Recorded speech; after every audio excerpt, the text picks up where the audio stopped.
If you had a strategy and it failed, and then it failed again, and it kept failing, would you stick with it for 150 years?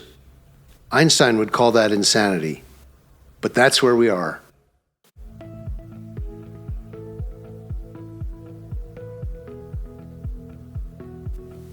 Welcome back, and thank you for wanting to know the facts and the truth.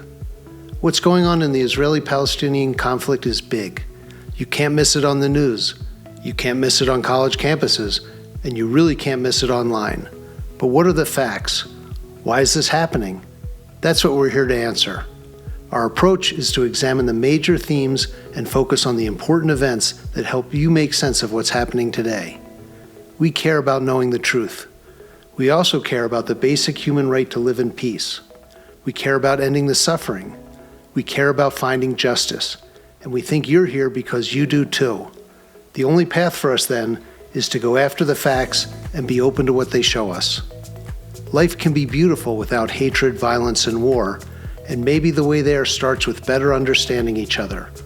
Better understanding the Jewish people, the Palestinian people, the history of their conflicts and past peace efforts, and some of the major issues standing in the way of forging real peace.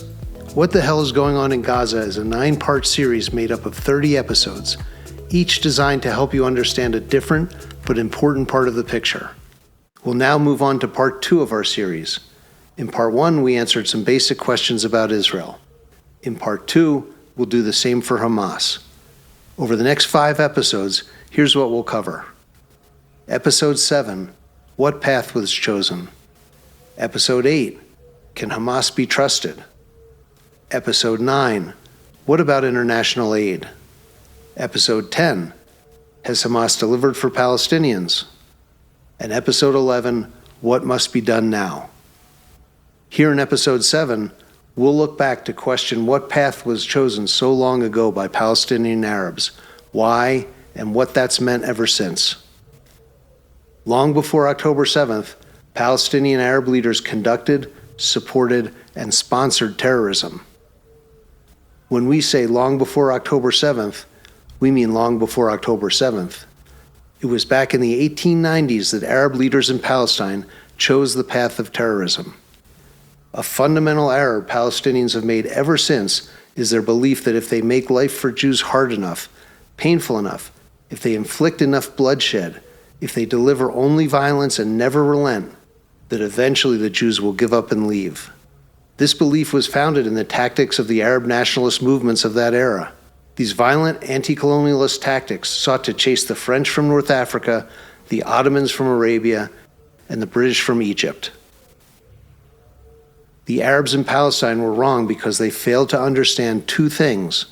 First, they mistook the Jews for colonial invaders, not appreciating that for the Jews, the land of Israel was their home, and they had no mother country or other country to go back to. As Israeli Prime Minister Golda Meir said, "We have always said that in our war with the Arabs we had a secret weapon, no alternative. The Egyptians could run to Egypt, the Syrians into Syria. The only place we could run was into the sea, and before we did that, we might as well fight." Second, in almost 150 years, they never deviated from that strategy, despite the fact that it was flawed from the outset and, to be blunt, has never brought the Palestinians victory, only misery and failure. Palestinian terrorism has ranged from individual stabbing murders and car ramming murders to near ceaseless rocket attacks to fire balloons to airline hijackings to waves of suicide bombings to the murder of Israeli athletes at the Munich Olympics, and on and on. Palestinian terrorism is not something that has occurred on a few occasions. It has been relentless for decades upon decades. That's because it is the chosen strategy of Palestinian leaders and Islamist militant groups like Hamas. One high-profile act of terrorism was the hijacking of a commercial airline by Palestinian terrorists in 1976. During a stopover in Athens, the aircraft was hijacked and diverted to Libya and then to Uganda. Famously, Israeli forces flew to Uganda and rescued the hostages. Another horrible act of terrorism was at the 1972 Olympic Games in Munich, Germany. Israel fielded a delegation of 31 athletes, coaches, and officials. 11 of them were massacred by the Palestinian terrorists, in this case the PLO. And these terrorists are glorified. The Palestinian Authority ceremoniously names schools after terrorists, including one of the murderers from the 1972 Olympic Games in Munich, Salah Khalaf.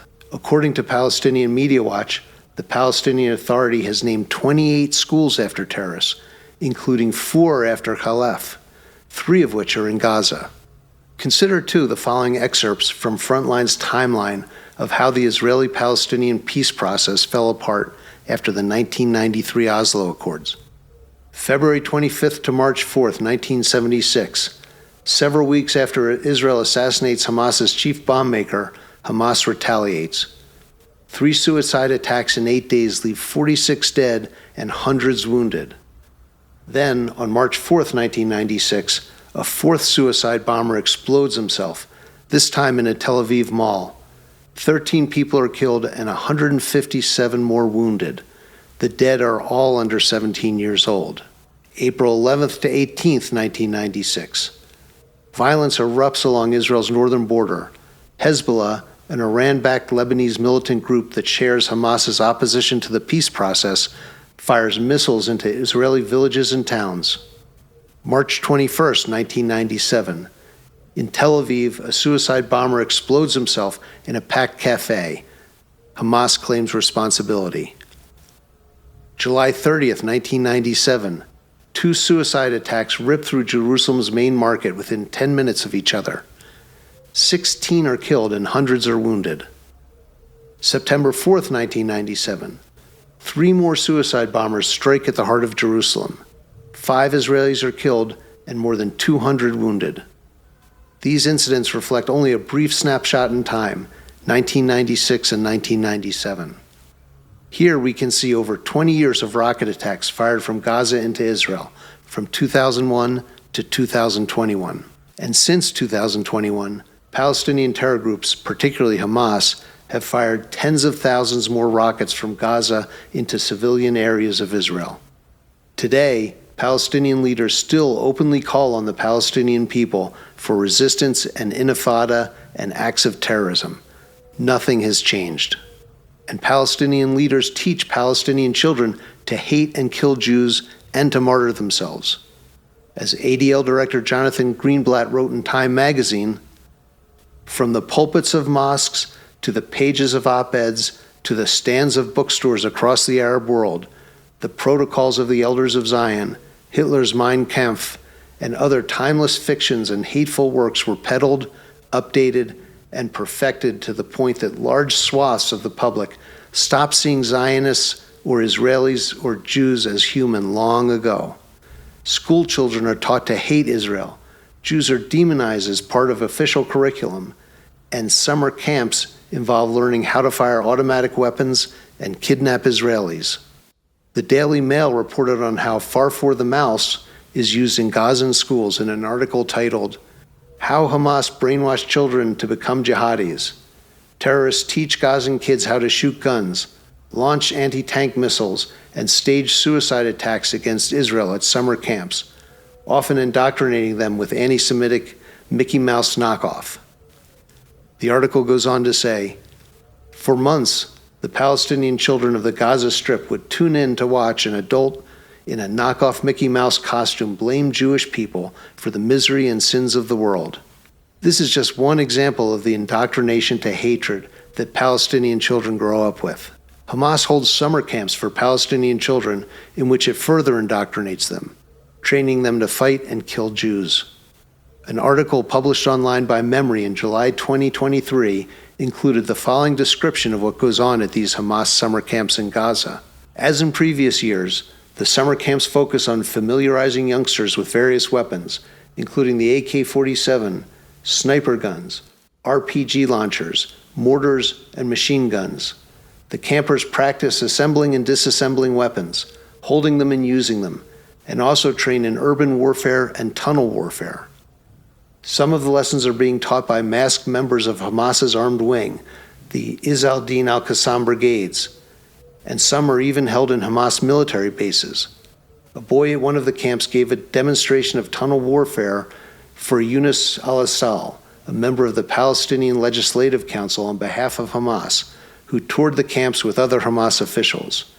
At some of the camps, Israeli flags were spread on the ground so that the campers would step on them. Terrorists who carried out deadly attacks against Israelis are presented to the campers as role models, and their portraits feature in the camps and camp activities. Imagine what that actually looks like. Actually, you don't need to imagine. This indoctrination continues today. Nothing has changed. Today, Palestinian leaders pay Palestinians to attack Jews and martyr themselves. When Palestinians are arrested or killed for stabbing attacks or driving cars into Israeli civilians, or when Palestinians die in suicide bombings, Palestinian leaders make payments to them or their families. Pay to slay is a disgusting policy that incentivizes Palestinians to attack Jews. The following explanation is from Brigadier General Yossi Kuperwasser's Incentivizing Terrorism, Palestinian Authority Allocations to Terrorists and Their Families. The Palestinian Authority's legislation and allocations of monthly salaries and benefits rewarding imprisoned and released terrorists and the families of martyrs amount to $300 million annually. This financial reward clearly demonstrates the PA's institutional commitment to sponsoring terror against Israel. Kuperwasser's article shows a Palestinian family who receives a monthly payment because their son stabbed to death a 13-year-old Israeli girl in her bed. The amount of money can be very meaningful for Palestinian families. If a Palestinian terrorist is killed by Israel, their family can receive over $500 per month. If a Palestinian terrorist is jailed by Israel, the payments can be in the thousands of dollars per month. In both cases, more if the terrorist was married and had children. Payments increase depending on the length of the sentence the terrorist receives. Payments increase depending on the family situation and where the terrorist lives. And here, Palestinian Authority President Mahmoud Abbas celebrates the release of Palestinian prisoners, which ABC News reported on, writing, "Perhaps the best-known prisoner expected to be released tonight is Atiyah Salem Abu Musa. Also from Gaza, Abu Musa was arrested in 1994 for murdering a Holocaust survivor, Isaac Rotenberg, with an axe during the Jewish holiday of Passover. This policy continues. Nothing has changed. Ayman Dean is a Saudi-born former Islamic jihadist who then became a spy for the British intelligence agency MI6 and now is a leading consultant on Middle Eastern affairs. On the April 17, 2024 episode of his podcast, Conflicted, he described Hamas. Hamas is not a freedom-fighting organization, is not a nationalist liberation organization. It is a pan-Islamic Muslim brotherhood allied with Iran for the purpose of building an empire. And they are not interested whatsoever in anything that is called national Palestinian struggle. This is why they have a split with the Palestinian Authority. The Palestinian Authority, if it wasn't for Hamas, over the past 30 years, they would have achieved far greater autonomy and the ability to get more home rule for the Palestinians than what they have right now. But Hamas, acted as a sabotage agent. Hamas, like the Palestinian Authority and the PLO, chose the path of terrorism and has never diverted from that path. Nor has it given anyone reason to believe it ever will. Thanks again for watching our series, What the Hell is Going On in Gaza? We hope these facts about what path was chosen are helpful to you in better understanding part of the context for what's happening in Gaza today. If you'd like to leave a comment or get in touch, visit our website at www.getthefactsmiddleeast.com. There's still a lot more to learn in this series, so we hope you'll go on to Episode 8, where we'll address a significant question: can Hamas be trusted? Thank you for joining us. We appreciate your interest in learning more about the war in Gaza. And remember, where there is no knowledge, there can be no insight.